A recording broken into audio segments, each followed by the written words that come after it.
Tita. Sino? Ako? Morning call! Morning, Tits! Kaloyal! Feel good morning! Let me tell you.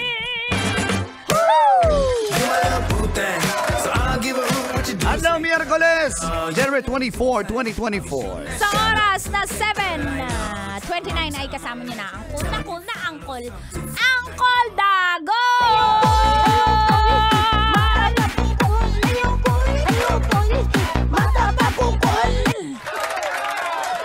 Kasama naman ang hata-hata tita sa balat ng radyo. At syempre, Yummy at 4 tita niya, Chinita. My chinita, girl, my chinita, girl. Morning sa'yo, tits. Morning call! What's up? Nako, ito nga na parang nabulabog ang mga taga Las Piñas. Why? Isang barangay sa Las Piñas dahil may masangsang na amoy. Sa isang kotseng nakaparada sa labas sa isang subdivision. So, siyempre, walang driver. Buong kala nila may bangkay sa loob. May bangkay sa compartment. Oo. So, nagtawag yung ng pulis. Pinabuksan sa locksmith itong kotse, nasabing kotse. In Tagalog, panday. Pagdating doon, blacksmith yun eh. Ay! Yung gumagawa na susi, kaya do-duplicate. Yun. Sabi ko, sadali lang. Ang panday, baw. Tapos, ako si panday.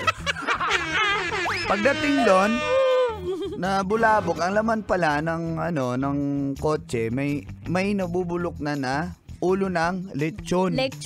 At iba pang pagkain. So, siya yung napanis. Sumabaho talaga. Siyempre, yung karne ng baboy at ng baka, parang karne ng tao din yan eh. Pag nabubulok yan. Yung pala yung masangsang na amoy. Kwento pala doon, nung madaling araw, inaresto yung driver kasi nga, parang nagmaoy na hindi siya agad pinapasok sa subdivision. May baril. Reklamo ng guard, so inaresto ng police. Although, nagkaroon na sila ng usapan. Na nagkaaregluhan na. So, pinalaya din ang nasabing driver. So, yun nangyari. Buong akala nila, may bangkay. Lechon pala, ulo ng lechon. Nakakaba naman kasi pag may naamoy kang masangsang na sasakyan, diba? Yung patay na daga nga lang, di ba? Sa bahay eh. Nakakatakot. Diyos ko, ilang araw kayong magsasuffer sa amoy. Tapos hindi nyo mahanap, nakakainis. Pasintabi sa mga kumakain. Lalo na kung nasa kisa may panakatambay. Aircon pa. Butiki na lang, di ba? Nakakasuka yung amoy. Pag naiipit yan sa mga kawad-kawad ng kuryente. Kaya nga eh. Pero buti naman at ulo ng lechon lang pala.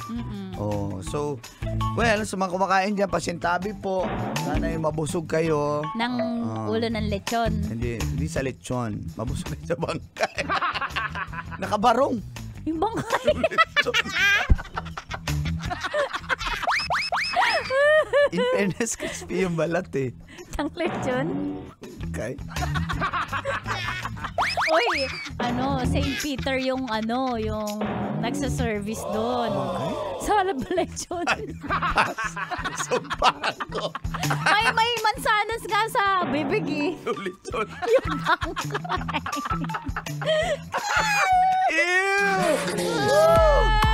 Paul, ano gusto mo pag ikaw ay isang cremate o libing?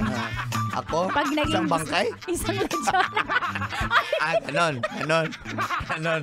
Personalan. Bye! Dito ba rin tapos ang aming tandem? Hindi ka sira-sadya. Ganun ka. Kaya pala namula-mula yung balat. Ng lechon? Nabilad. Yung lechon. Yung bangkay. Ako gusto ko, maganda yung makeup ko pag nakaburol na ako. Pag naging ako. Bangkay? Naging lechon. Hindi, mas bagay sa akin yung lechon. Wala kang sinasabi. Magkano na ba ang niyan? Isang buong ganyan? Mga 10,000. Isang buong bangkay? Ay, lechon. Nakakaawa kapag pag doon na siya inabot ng na-dead sa loob ng ospital eh, di ba? Kawawa yung lechon. Nakita ko ay Kasi, sa may ano. lalo pag wala kang pantubos, yung pamilya, walang pantubos ng ano, Sa bangkay? pantubos ng lechon. Tutubusin ba yun? Minsan yan, nakahilera na lang, tinuhog eh. Nakahilera. Yung lechon. Ay, naku, tignan natin to. Ay, nako. Of course. Ano lang yan. Naalala ko biro nung lang po bata, yan. naalala ko nung bata ako, Col. Doon sa Paliparan, Dasmariñas, Cavite. Tapunan talaga yan, kaya pagigising namin, merong nakasuot na gulong, umaapoy. May mga ganyan. Tapunan ng bangkay? Tapunan ng lechon. Ay, parang gusto ko. Gusto ko dun. Marami niyan sa sementeryo. Yung nabangkay. Kakain ka ba dun? Ang sarap lagyan ng ano, ng Mang Tomas na sauce. Ayoko na. Lechon. Ayoko na.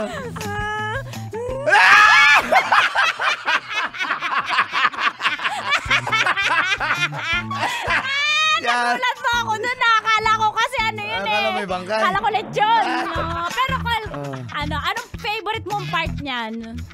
Ribs. Sumasagot. Ribs. Ng lechon? Abi! Tama na. Busog na ako. Binabati natin. Shout out.